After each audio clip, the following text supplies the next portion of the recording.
마늘은 일회백리로 불릴 만큼 냄새만 빼면 모든 게 유익하다는 한국인의 필수 식품인데요.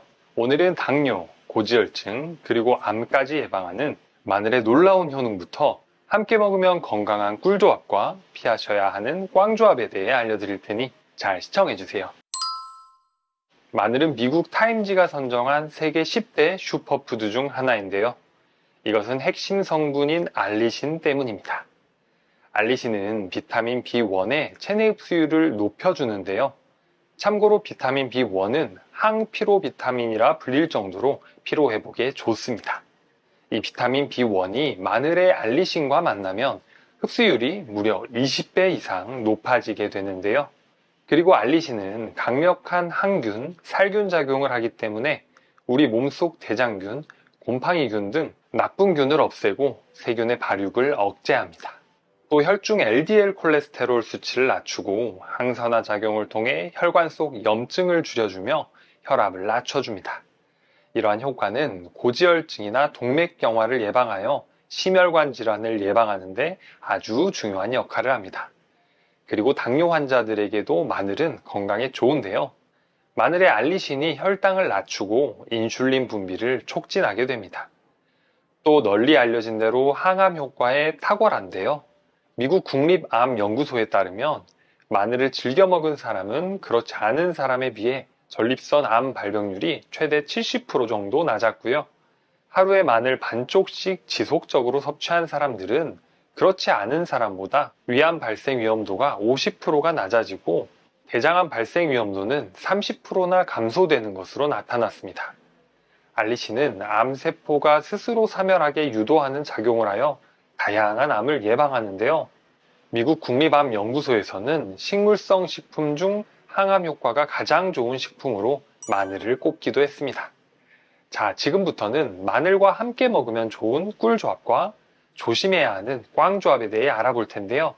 시작 전에 구독 버튼을 꼭 눌러주세요. 일주일에 2번씩 알찬 건강 정보를 보내드리겠습니다. 마늘과 함께 먹으면 좋은 꿀조합 첫 번째는 바로 삶은 마늘입니다. 마늘은 생으로도 먹고 익혀서도 먹어서 다양한 요리에 활용되는데요. 그런데 마늘을 어떻게 먹어야 가장 효능이 좋은지 궁금한 적 없으셨나요? 생마늘과 익힌 마늘 둘 다 몸에 좋지만 항암 효과에 특히 좋다고 알려진 마늘 속 S알리시스테인 성분이 삶은 마늘에 훨씬 더 많은 것으로 나타났습니다. 국립농업과학원 농식품자원부 연구팀은 다양한 조리법에 따라 생마늘의 S알리시스테인의 함량 변화를 관찰했는데요. 생마늘의 경우 마늘 1g당 2.77mg이 들어있는 반면 끓는 물에 60분을 삶은 마늘은 9.16mg으로 무려 4배나 증가하는 것으로 확인되었습니다. 한 가지 더 메모하셔야 하는데요. 음식을 만들 때 통마늘도 좋지만 꼭 마늘을 자르거나 다진 후 최소 5분 정도 두었다가 요리하시면 마늘 속 알리신이 대폭 증가하게 됩니다. 이게 왜 그러냐면요. 생마늘에는 알린이라는 성분이 있습니다. 이게 마늘을 칼로 자를 때 세포가 파괴되면서 핵심 성분인 알리신으로 바뀌게 되는데요. 그런데 요리할 때 마늘에 열을 가하면 노화를 방지하는 항산화 물질인 폴리페놀과 플라보노이드의 함량이 증가하게 됩니다. 다만 열에 의해 알리신과 수용성 비타민은 감소하게 되는데요. 한 연구에 따르면 마늘을 칼로 다져서 마늘 속 알리신 함량을 잔뜩 높여놓기만 하면 열을 가했을 때 통마늘의 알리신은 대부분 없어지는 반면에 다진 마늘의 경우 상당량의 알리신이 유지된다는 연구 결과가 나타났습니다. 정리하자면 자르거나 다진 마늘을 삶은 요리할 때 넣어 활용하신다면 마늘의 핵심 성분들을 놓치지 않고 드실 수 있습니다. 그런데 여러분, 마늘이 콜라보다 당도가 높다는 말 들어보셨나요? 당뇨를 조심하셔야 하는 분들은 아무래도 혈당 관리를 위해 하나하나 정확히 따져서 드셔야 하는데요. 마늘에 당이 많다는 소문의 정답은 당 함량이 높지 않다입니다. 이 오해는 과일의 당도를 측정할 때 쓰는 브릭스 수치 때문인데요. 이 기계가 당분 이외의 매운맛 속 산과 염을 인식하면서 과도하게 측정되며 생긴 오해라고 하네요. 실제로 구운 마늘을 먹고 혈당을 측정해도 혈당이 오르지 않고 유지되는 것을 알 수 있었습니다. 그러니까 당뇨이신 분들 크게 걱정하지 않으셔도 됩니다. 마늘과 함께 먹으면 좋은 꿀조합. 두 번째는 바로 브로콜리입니다. 브로콜리는 항암 효과가 뛰어난 설포라판 성분이 들어있는데요. 이 성분은 암세포의 성장을 억제하고 해독 효소를 활성화하여 암 예방에 도움을 줍니다. 마늘과 브로콜리를 함께 먹으면 각각 다른 항암 성분이 함께 작용하면서 암 예방 효과를 더 높일 수 있는데요. 이뿐만 아니라 설포라판은 혈관의 산화 스트레스를 감소시켜서 혈관 확장을 촉진하여 동맥경화 같은 심혈관 질환을 예방해 줍니다. 이렇게 마늘과 브로콜리는 항암 효과와 심혈관 건강에 특히 좋기 때문에 함께 먹으면 상호작용으로 더욱 건강을 챙길 수 있습니다. 그리고 브로콜리는 비타민C, 베타카로틴, 셀레늄 등의 면역력을 높여주는 성분들이 다양하게 포함되어 있습니다. 그리고 식이섬유가 풍부해서 장내 유익균의 성장을 도와주어 장 건강에도 도움을 주는데요. 특히 빈혈을 예방하는 철분도 다른 채소보다 많이 들어있고 시금치보다 4배나 많은 칼륨과 비타민을 가지고 있어 골다공증 같은 뼈 건강 예방에도 좋습니다. 브로콜리는 마늘과 함께 볶아서 먹으면 간단하고 맛있게 반찬으로 드실 수 있는데요. 이 레시피는 고정 댓글로 남겨둘게요. 마늘과 함께 먹으면 좋은 꿀조합 세 번째는 바로 고등어입니다. 여러분, 고등어 조림 좋아하시나요?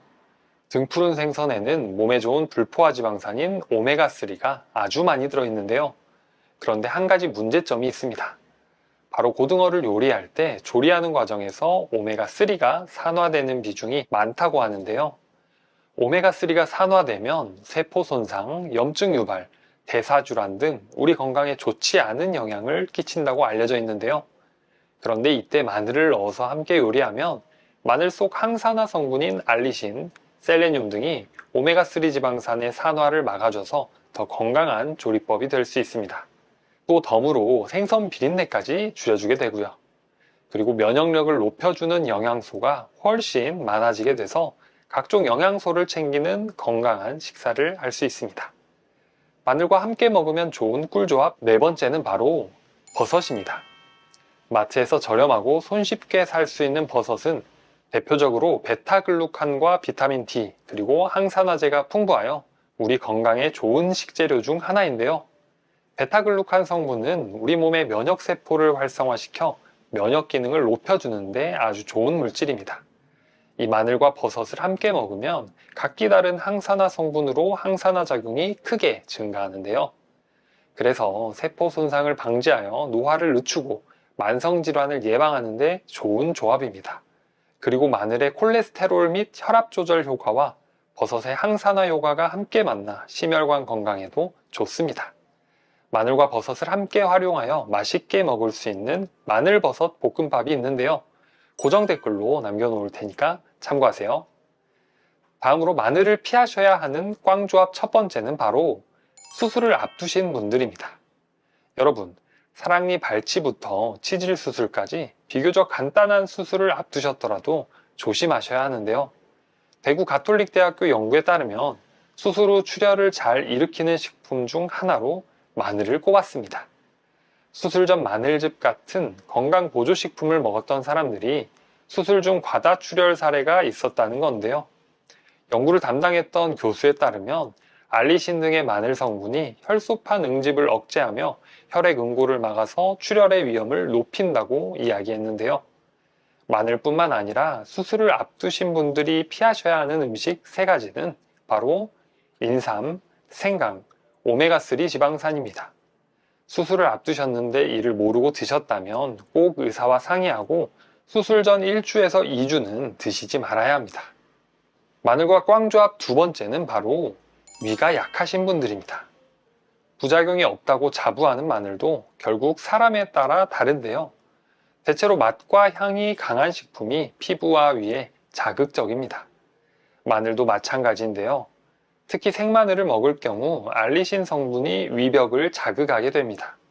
알리신이 위염이나 소화성 궤양 등의 위장 질환을 예방해 준다고는 하지만 현재 위장 장애를 앓고 있는 사람이라면 다 나을 때까지는 마늘 섭취를 피하는 게 좋습니다. 위장장애가 없는 사람 역시도 공복의 생마늘은 위 점막을 자극해서 위통과 위염을 일으킬 수가 있거든요. 그래서 위가 약한 분들에게는 생마늘보다 익힌 마늘과 흑마늘이 좋습니다. 아까 말씀드린 것처럼 마늘을 익힐수록 항산화 물질과 아조엔이 풍부해집니다. 그리고 마늘을 가열하면 폴리페놀류 함량이 증가하여 노화 방지 효과가 높아지게 됩니다. 또 60도 이상에서 가열하면 아조엔이라는 성분이 생마늘에 비해 늘어나는데요. 이 성분은 우리 몸속 노폐물 배출을 촉진하고 신진대사를 원활하게 해줍니다. 흑마늘은 껍질을 까지 않은 생마늘을 40도에서 90도 사이에서 약 20일간 숙성시킨 마늘인데요. 생마늘의 강한 맛 대신 달콤하고 새콤한 맛이 특징입니다. 위가 약한 사람에겐 자극이 덜하겠죠.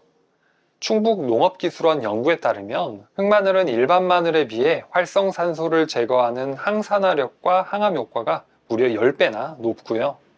또 일반 마늘에는 없는 안토시아닌 성분이 많아서 심장병과 암 예방에 더욱 효과적입니다. 영상 마지막에는 집에서도 간단하게 만들 수 있는 흑마늘 만드는 법을 알려드릴게요. 마늘과 꽝조합 세 번째는 바로 곰팡이가 핀 마늘입니다. 여러분, 마늘을 분명 냉장고에 넣어뒀는데도 곰팡이가 생겨버려서 끝부분만 잘라서 써야 하나 버려야 하나 고민했던 적 있으시죠? 저도 예전엔 끝부분만 잘라서 요리에 썼었는데요. 앞으로는 곰팡이가 조금이라도 보이면 아깝더라도 건강을 위해서 꼭 버리시는 게 좋습니다. 마늘에서 곰팡이가 생기면 곰팡이에서 아플라톡신이라는 물질이 생기는데요. 이 물질은 1급 발암물질로 지정되었을 만큼 발암성과 독성이 매우 강합니다. 그래서 일부 식품에서 발생할 수 있는 이 곰팡이를 잘못 섭취했다가는 간 건강에 안 좋은 영향을 미치게 되는 거죠. 특히 간염을 가지고 있는 사람이 아플라톡신을 잘못 섭취하게 되면 간암 발생 위험이 무려 60배나 올라간다는 연구도 있습니다. 이 마늘 곰팡이는 신기하게도 열을 가해 삶거나 볶아도 사라지지 않고 그대로 남아있는 게 특징인데요. 또 곰팡이가 생기면 눈에는 안 보이더라도 균이 마늘 전체에 퍼져 있습니다. 그래서 잘라내고 요리했다가는 배탈과 설사, 그리고 간 건강에 안 좋은 영향을 끼치니까 곰팡이 핀 마늘이 있다면 무조건 버리세요. 다음으로 충북농업기술원에서 소개했던 집에서도 쉽게 만드는 흑마늘 레시피를 알려드릴게요.